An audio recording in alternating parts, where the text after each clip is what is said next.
Bonjour, je m'appelle David, j'ai 30 ans. Donc anciennement j'étais opticien, aujourd'hui je suis étudiant à l'école 42. J'ai été opticien pendant 4 ans. Je me voyais pas faire ça tous les jours en fait. J'adorais mon métier, mais je me voyais pas faire ça pendant 40 ans. Donc un jour j'ai choisi de partir en formation professionnelle et donc j'ai toujours été attiré par les ordinateurs. Enfin tout ce qui était informatique, j'ai toujours passé beaucoup de temps sur ordinateur, donc je suis parti sur une voie qui me plaisait plus et donc j'ai voulu tester la programmation informatique. Moi, ce qui me plaît personnellement, c'est le fait qu'on puisse gérer, faut qu'on gère notre temps nous-mêmes.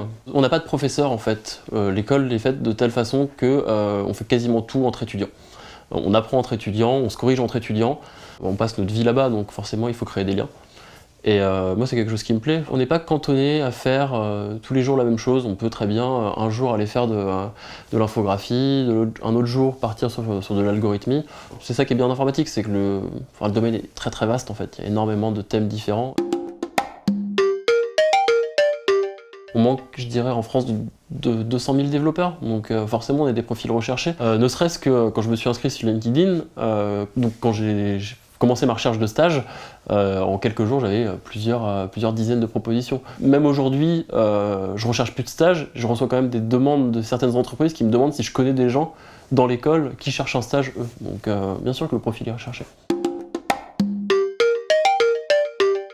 Donc ce que je peux conseiller à quelqu'un qui voudrait commencer à faire du développement, déjà c'est de la motivation parce que ça va vous prendre beaucoup de temps. Il faut être capable de rester devant un ordinateur pendant des heures et des heures, ne serait-ce que pendant un bouclage ou pendant un rush à l'école avec des camarades. Moi ça m'est déjà arrivé de passer 30 heures de suite devant mon écran juste pour pouvoir finir un projet parce que j'avais un temps limité pour le faire et parce que ça vous arrivera dans le monde du travail aussi. C'est super important de savoir gérer sa frustration parce que vous allez pouvoir rester bloqué. Enfin, ça va vous arriver de rester bloqué pendant des heures et des heures devant le même problème. Il faut savoir prendre une pause, aller faire quelque chose d'autre, revenir.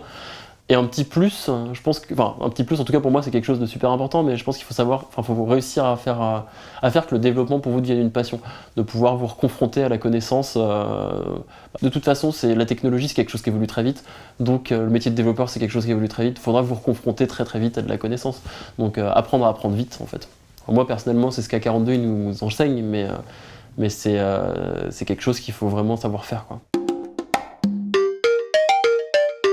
Bah, je pense que plus tard quand j'irai chercher un CDI, le plus important pour moi ce sera vraiment de trouver quelque chose qui me plaît, pour lequel j'ai envie de me lever. Donc j'ai besoin de quelque chose qui est enrichissant, où je vais pouvoir continuer à apprendre au fur et à mesure que le métier continue à évoluer. Et de toute façon le métier il évolue, la technologie elle évolue, tout évolue. Donc le but c'est pas de se poser et de se dire voilà je reste sur mes acquis, le but c'est de se confronter à la connaissance tous les jours, en tout cas pour moi.